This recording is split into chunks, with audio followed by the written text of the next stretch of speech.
at your children when you see them laugh. That innocence, that joy, that pureness of soul. And you had a glimpse of what we lost. You'll have a glimpse of what it feels like. Because tomorrow, we're going to have to deal with it again. We're going to have to bury him. We're going to have to say, we miss you. And if we didn't say we love you enough, we got to apologize to him for not telling him that we loved him that much.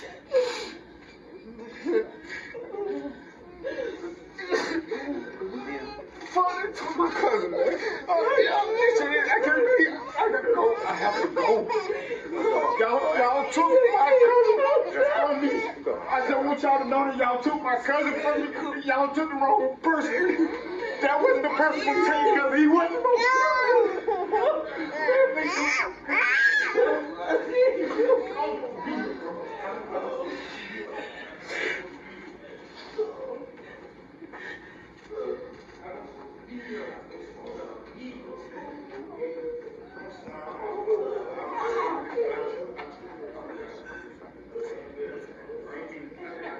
Thank you.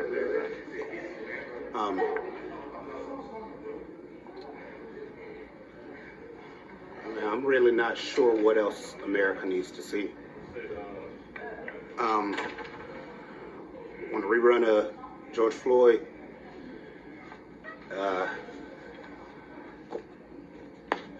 sadly, I'm probably going to be back here in a few months with another case.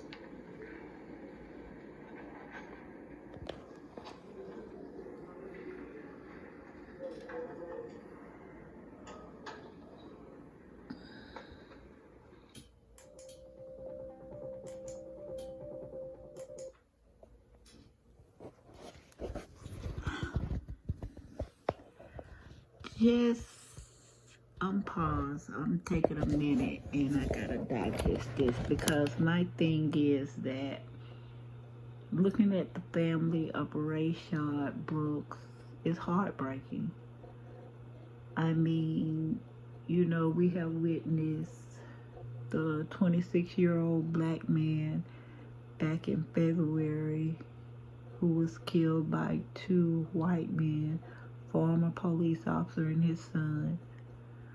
A month later, 2 months later, George Floyd was killed by a police officer. And now Rayshard Brooks, just a couple of days ago, black man killed by a white police officer. And to me, as a news personality, I have to say it's becoming a trend. And no one from the white community, no white leader, our president is not saying anything, not calling for any kind of reform, not calling to tell the police we're not going to have this. It's no one saying anything at this moment. And my thing is that in the black community, I take my hat off. My heart is with you and the family. Earlier I was, weighing the whole situation, but just to see how this family is destroyed, I mean totally. And listening how his cousins, one of the cousins said they were just standing with the police officer a couple of weeks ago when the people was tearing up Atlanta. She said, we love Atlanta. This is our city. We love our police officers. This is our city. We love Atlanta. Zone 3, we represent Zone 3. And that's in Southwest Atlanta. And my thing is, what do you say to these people who love their city, who love the police officer, and then at a blink of an eye, someone, a member of their family, their cousin, uncle, husband, brother, was killed, shot down, 2 bullets in the back. When he got to the hospital in surgery, he died.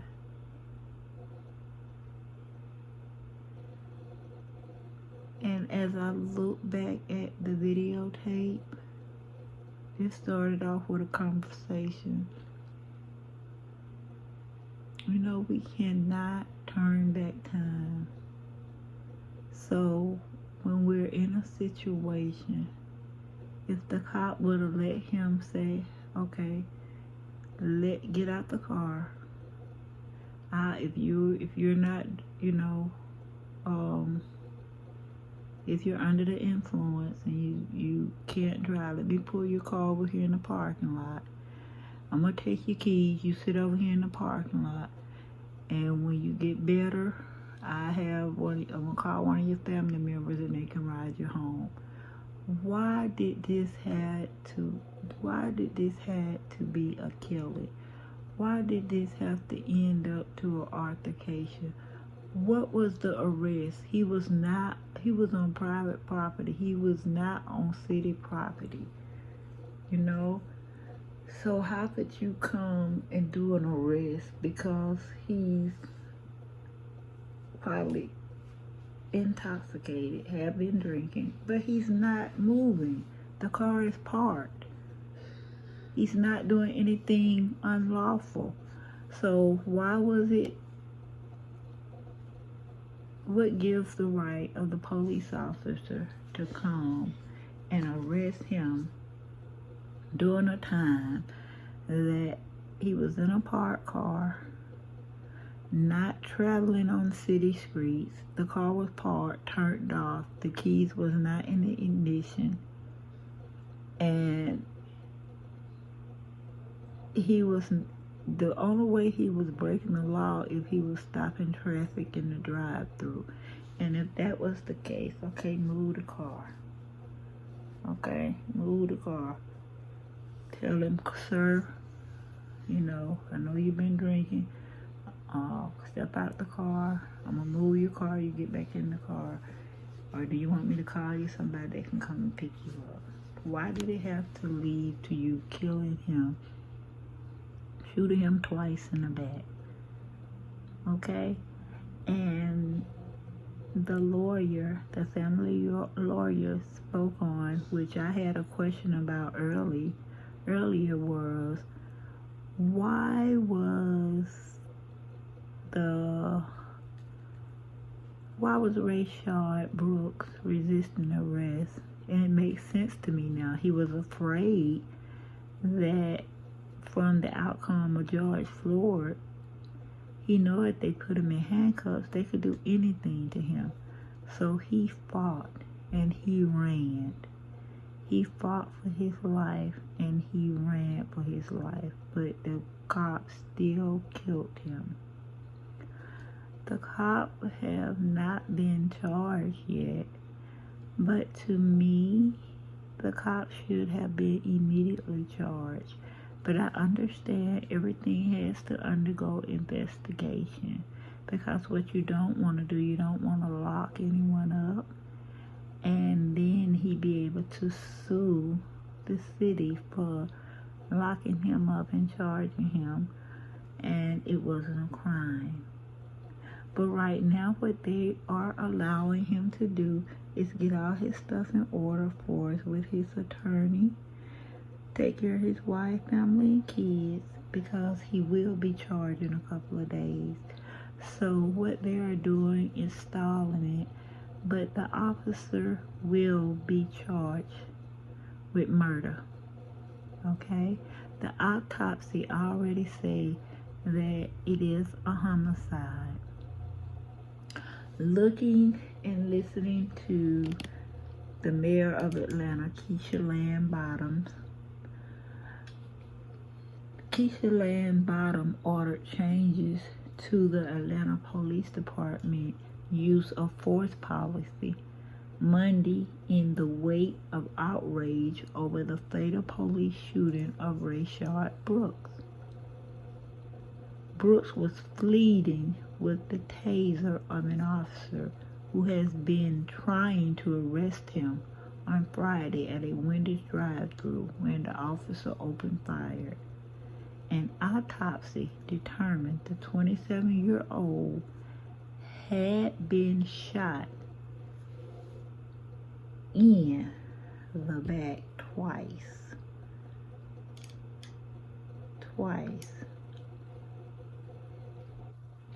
He shot him twice. Why not one time?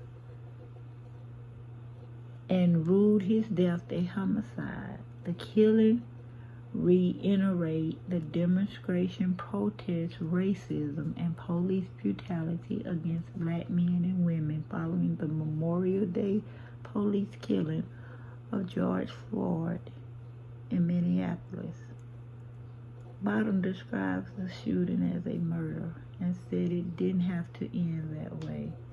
It angers me and it saddens me beyond words, the mayor said. Of course it does. Because how many times have Keisha Lance Bottom spoke about racism, police brutality in the city of Atlanta? She said she was not tolerating it at all. She was not tolerating it at all. Bottom said she will sign a series of administrative orders requiring Atlanta police officers to use only the amount of objectively reasonably force necessary to protect themselves or others to make an arrest or bring someone resisting under control. When she's saying that, I said that in the first part of this interview. You did not have to kill them, okay? Let that man run. Run, Forrest, run. And you know what? If he get away, so what? You have his car. You can put a warrant out on him. And he will be arrested. Now, what the police officer has to worry about, he lost his job. Now he's going to be charged with murder. And he's going to lose his family. And if he have kids, his kids. And Keisha also said the order will also require designated tactics prior to the use of deadly force with the goal of gaining voluntary compliance to avoid or minimize the use of physical force. They will impose restriction on when an officer can use deadly force on a suspect in a moving vehicle. And they will codify a duty to intervene policy requiring officers to step in if they see other officers using unnecessary force.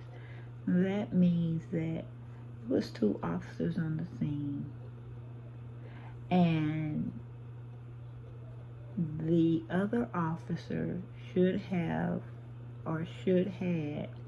intervened on the police officer who was doing the shooting at that time. Atlanta police policy currently allows officers to use deadly force to apprehend a suspect felony when the officer reasonably believes that the suspect possesses a deadly weapon or any object, device, or instrument which, when used offensively against a person, is likely or actually does result in serious bodily injury, and when the officer reasonably believes that the suspect possesses an immediate threat or poses an immediate threat or serious bodily injury to the officer or others. In this case, he cannot justify his shooting because the suspect was running away from him. He was not trying to harm him at all. If the guy was trying to harm the officer with a gun, knife, or with that weapon coming towards him, he could have shot him and it would have been justice. It would have been justified. Yeah. It also allowed for deadly force. The police officer also is allowed to use deadly force when there are probable cause to believe the suspect had inflicted or threatened serious physical harm, and his or her escape would create a continuous danger or serious physical harm to any person. At this time, Rayshard Brooks was not trying to hurt anyone. Rayshard Brooks was trying to get home so he can be able to take his daughter skating because it was her birthday. The little girl was waiting on her dad to come home. Rayshard never had in his mind, he never tried to hurt anyone or attack anyone at Wendy's. He didn't try to attack the officer until they started trying to hold him, handcuff him, and he didn't understand why he was being arrested. So my thing is, the killing was not justified. I think that the officer should be charged with murder. Keisha Lamb-Bottom said the Atlanta police policy should make clear that officers are expected to be guardians, not warriors, within the community. She said the department use of force policy was already under review by a task force that convened last week. The task force is expected to issue initial recommendations in 14 days and then draw on community input to release finalized recommendation in the 45 days, Bottom said.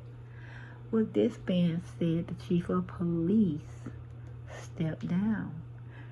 I don't know, I'm not sure why she stepped down, but in recent interviews she was saying, and I quote unquote, that Atlanta police would not tolerate any misbehavior, and she was threatening the city by her words, saying that if you think we're gonna be easy on y'all because of this protest and all this, she was like, no, we are not gonna tolerate the type of behavior here in Atlanta.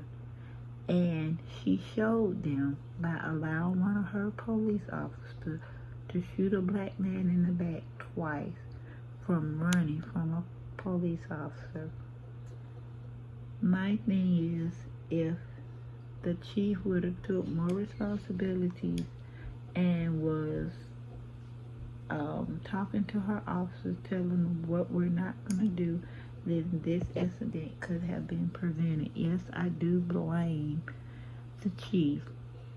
The mayor's address came after thousands of demonstrators marched on the Georgia state capitol in Atlanta, where the Georgia legislature was holding its first session since the corona pandemic. The march was called by the state chapter of the civil rights group, the NAACP of Colored People, National Association for the Advancement of Colored People. It's time to stop. I am so heartbroken, and it continues to break my heart, not just for George Floyd, Rayshard Brooks, the other 26-year-old black man who died in Brunswick. It continued to go on and on. And as I look, I see these children left without their father. I see this wife left without her husband. In these days and times, it is not the time to lose a loved one due to a gun violence. We were just all quarantined in, and we get a little freedom out, and time we get out, it's nothing but black men being killed. We don't have enough black men in our community already. So this is really, to me, trying to kill all the black men. You know, we'll kill all the black people, period. The pandemic came into our community and swept so many thousands of us out of our grandparents and our parents and our uncles, great uncles and great aunts, and now they using another deadly force. The white white police officer killing all the black people. So, I mean, to me, is this something that being ordered down from a higher power to kill off the black people? If it's not from the pandemic, let's just start doing it individually. Come on. What is America turning to? Black lives matter. Black lives do matter. All lives matter. And to my white friends out there, I love you to the moon and back. But right now, if you love me, stand for Black Lives Matter. Stand for righteousness. Stand for a better tomorrow. A better police force. A better agenda for the police officer. It needs to be a change. And we can't wait for it tomorrow. It has to be a change right now, today, this very hour. Legislatures need to be making and changing rules and regulations and make things that will help what's going on in our society today. Several things I would like to say is everybody have responsibilities. We have responsibility as citizens of the United States. And we have the responsibility that when police officers or anybody of the law enforcement confronts us, we want to always give them the respect and obey and comply with the law. But also, on the other hand, the police officer have responsibilities too, that when they raised their right hand and took oath that they was going to do everything for the community and make sure that the community was safe and protected from any type